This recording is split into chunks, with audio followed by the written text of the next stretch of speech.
Hey guys, it's Connie, and this week I'm here with the Infiniti Q50 Signature Edition Pro Assist trim. I know, it's a really long name. I'm going to tell you what makes this the Signature Edition Pro Assist, and I'm going to show you around. So the Pro Assist trim gets you this black grille. I don't know if you can tell in the daylight, but that emblem is lit up, and I love the way it looks at night. So the grille is black, the emblem is lit. These are 19-inch wheels. The Pro Assist trim also gets you the black spoiler and a few safety features, which I will talk about in a sec. You can see the black signature badging there as well. And as you can see, it is all-wheel drive, which is standard for the Q50 on all trims. And this is the iridium blue paint color, which is a beauty, as you can see. We'll look inside. Super high quality finishes.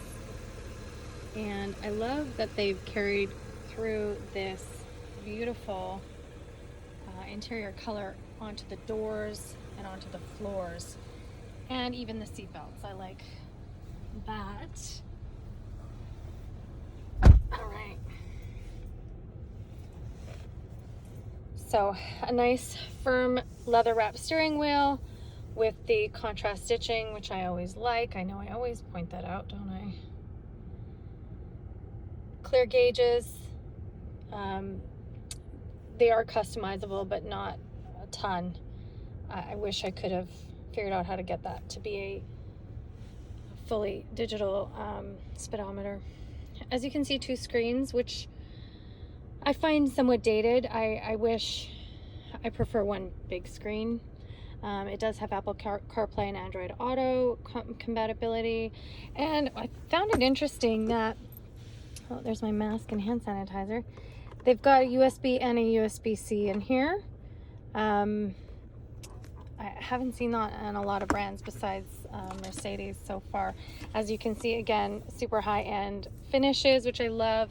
You've got 5 drive modes. I tend to stick with sport. I like the graphics though. So as you can see, snow, they put the little snowflake.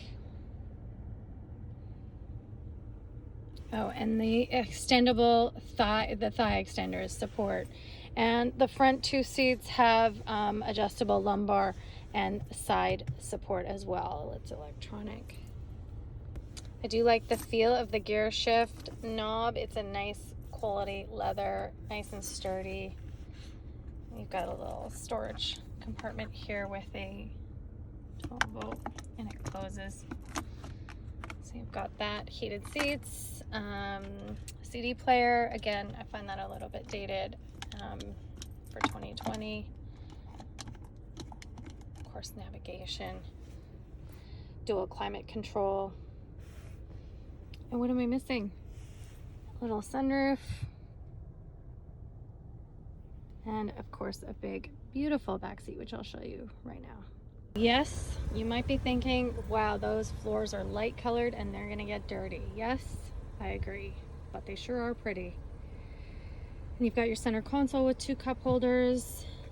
I know I've said this before, but if those are the only 2 cup holders, my kids aren't gonna be happy because there's nowhere else to put their drinks when there's 3 of them. You've got a locking access to the trunk, and I do love this. I love that the latch are hidden behind this leather here, so it looks more finished. There's no gaping holes where the latch connect. Okay, let's go for a drive in the Q50 Signature Edition Pro Assist.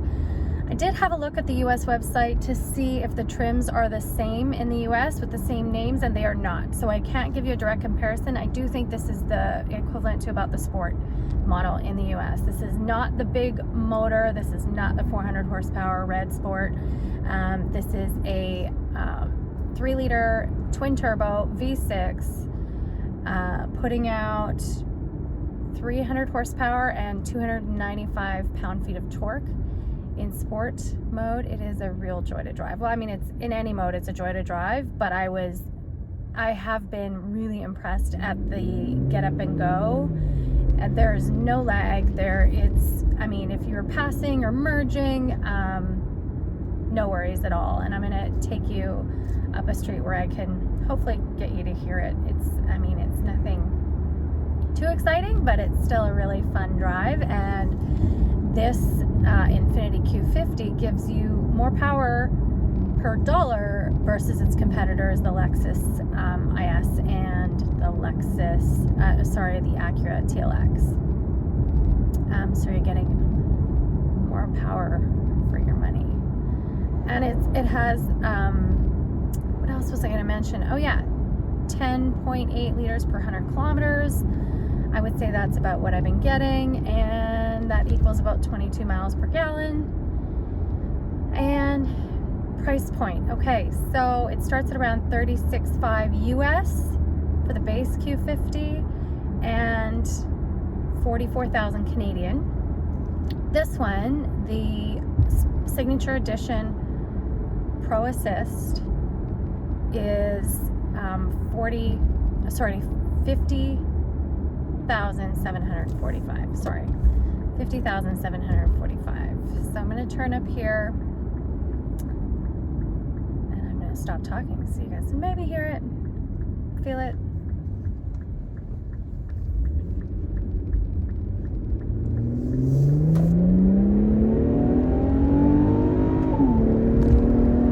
Did you hear that little beep?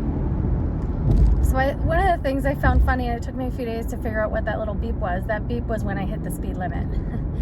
And I love that. I do love a speed limit warning in my car, because I tend to be a little heavy on the gas pedal, but I don't see a visible warning anywhere in the car. Like, I feel like a lot of cars now have the little speed limit graphic on your dash somewhere, on your instrument panel or your head-up display, or somewhere where I can see what the speed limit is while I'm driving. But this doesn't have that, so I don't see anywhere. I mean, the radar detected that I was at the speed limit, but it doesn't show me what the speed limit is or a graphic. So that, I do think that that's one thing that it could have, would be useful. All right, so what did I think about this Q50 Signature Edition Pro Assist trim? I loved it. It is really fun to drive. It's a really beautiful car. I have no real beefs, and it has a ton of safety features. So it comes with the adaptive cruise and emergency braking, and it senses, it has a pre-collision sensor, 2 vehicles in front of you, not just one, which is kind of standard. It has blind spot warning and rear collision detection with moving object detection, and of course the lane keeping assist, and I'm missing something, I know I am, the around view monitor, I think I said that. I would say the only thing I would question is the white flooring. I haven't had my kids in here, as you can probably see, because the floors look spotless. And all around a really great sedan with all-wheel drive. So what'd you think? Leave me a comment, and we'll see you next week.